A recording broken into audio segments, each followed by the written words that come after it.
Hi, my name is Raymond Din. For my senior Civic project video, I wanted to find out what made Orange County's percentage of homeless people so incredibly high.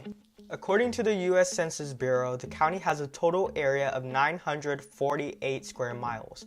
And in those square miles, you can see thousands of homeless people sleeping in multiple areas, from parks, benches, local gas stations, and pretty much anywhere that guarantees a makeshift shelter for the night. So, how many homeless people are actually living on the streets of Orange County? Well, as of January in 2019, a county was mandated by the U.S. Housing and Urban Development Department to record the total amount of homeless people. There was an estimated amount of at least 3,400 homeless people living on the streets of Orange County.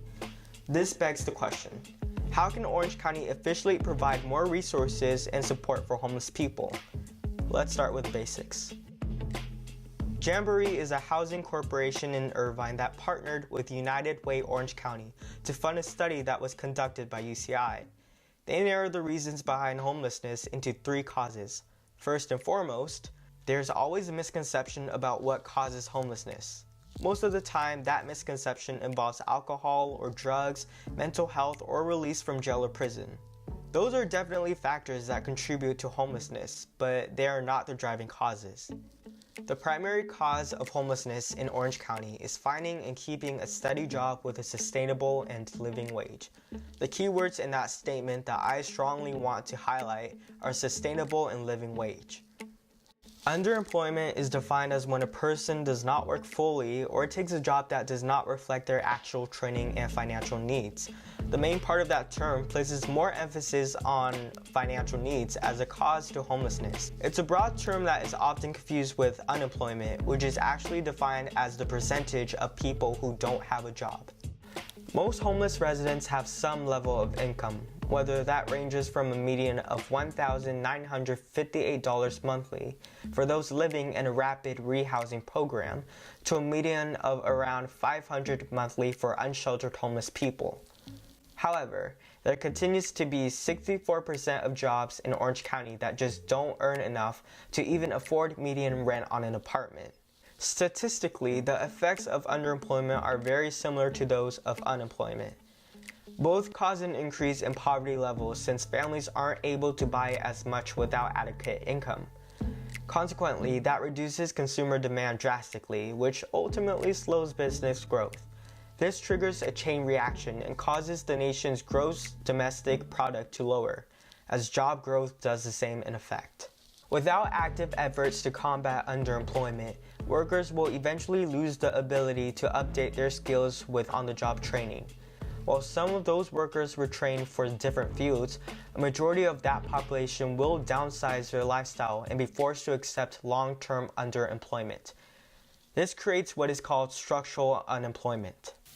Dating back to 2 years ago prior from today, Orange County's unemployment rate of 2.9% in December 2017 demonstrates a low that has not been seen since December 2000.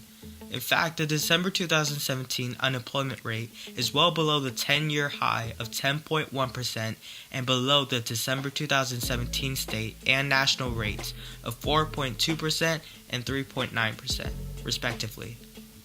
There has been some progress made within the past year, decreasing that unemployment rate to 2.6%.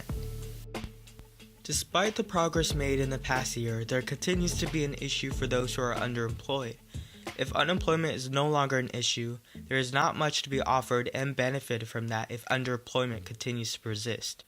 That 64% of underemployed jobs in Orange County refutes that 2 or 3% of progress made in employment. In other words, if people should not be concerned with unemployment in Orange County, they shouldn't be concerned with the lack of money they'll earn by working either. Both require and deserve the same amount of focus and attention. The second leading cause of homelessness is a lack of affordable housing, foreclosure, or eviction. According to Zillow, the median home value in Orange County at the moment is $723,300. Orange County home values have gone up 2.4% over the past year.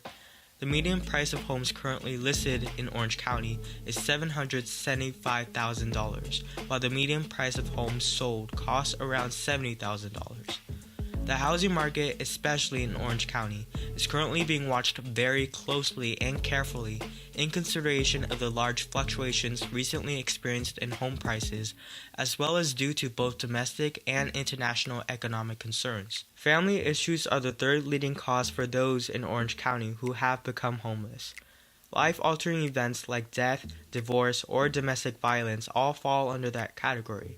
Although there is statistical information regarding this issue, it focuses more on personal issues and can vary depending on the individual.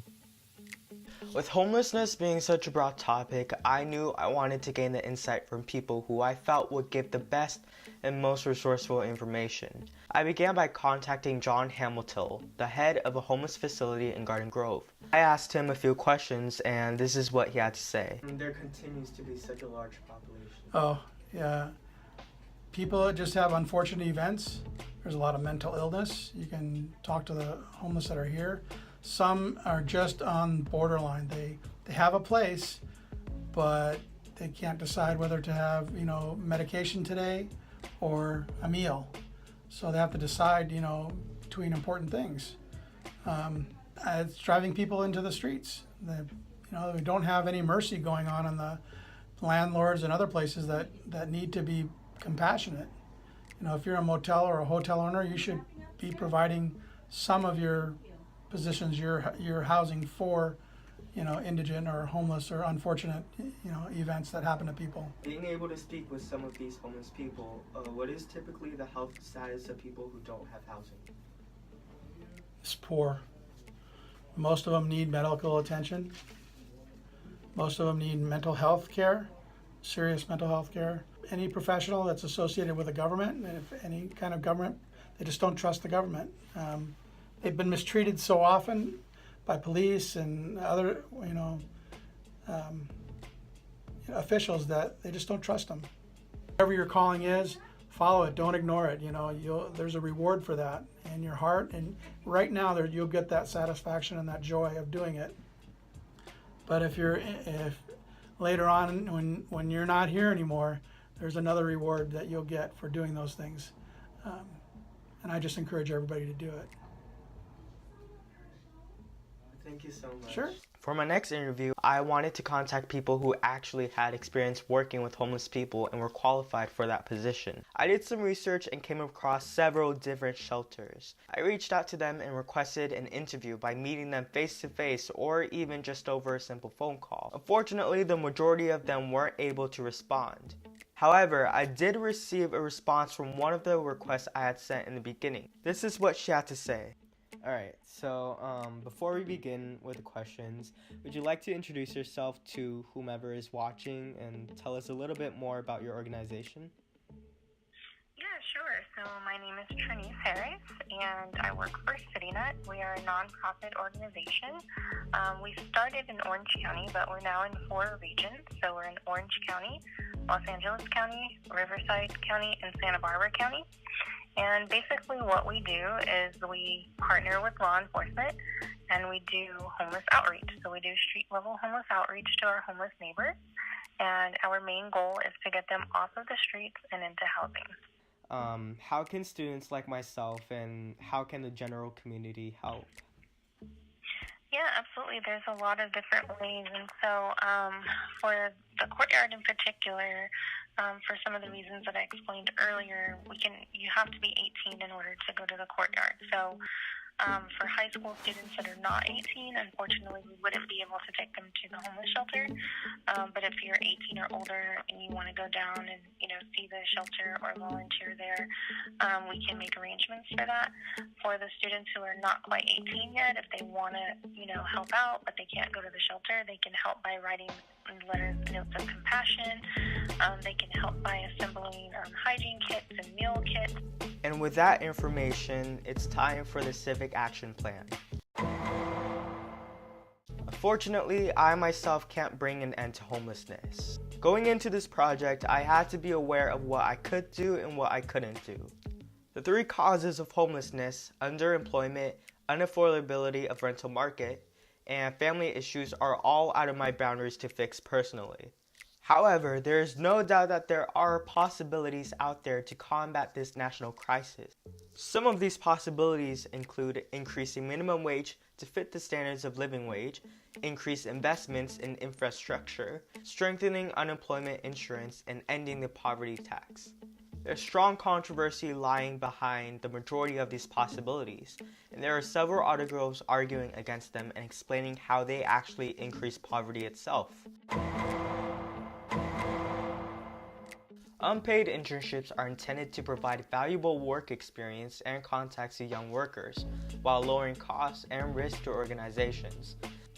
Today, there are nearly 2 million fewer jobs in mid and higher wage industries than there were before the recession took hold, while there are 1.85 million more jobs in lower wage industries.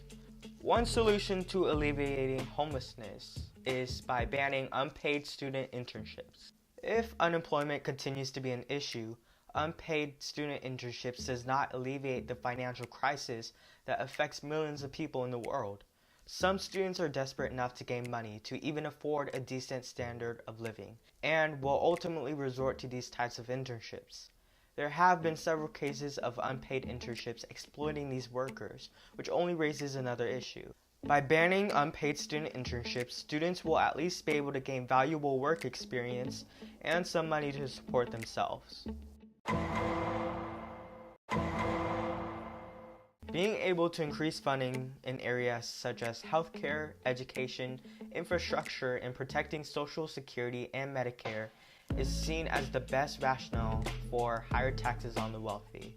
All of the information regarding my own personal thoughts on how to relieve Orange County of its homelessness issue has been sent and addressed to Orange County's House of Representatives individually. I felt that Orange County's House of Representatives were the best and most appropriate people for me to contact and address this information to. For my civic action plan, I didn't want to just necessarily address what could potentially be done to help alleviate homelessness in Orange County, but I also wanted to put forth as much effort as I could to dedicate my time to helping out. For the past few weeks, I've been visiting and spending my time helping out at a local homeless facility near St. Columban Church.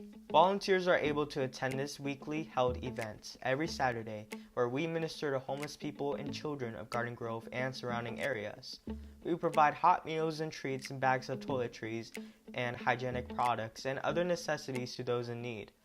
Each week, I've also been posting a flyer online that has all the information of this weekly held event in hopes to gain more volunteers. With Squarespace, I was able to create my own blog where I share information on the research I've gathered for this project, along with information on nearby homeless services. After spending such a long time doing research for this project, I wanted to make a blog to record all of the information that I found and allow anyone who's interested enough to access that information. The blog that I created is called Four Corners, and it is linked down below here. And it can be accessed on mobile or desktop. If you're interested, just be sure to use the password. We'll leave the password down here. I hope you find all this information useful, and thank you for watching.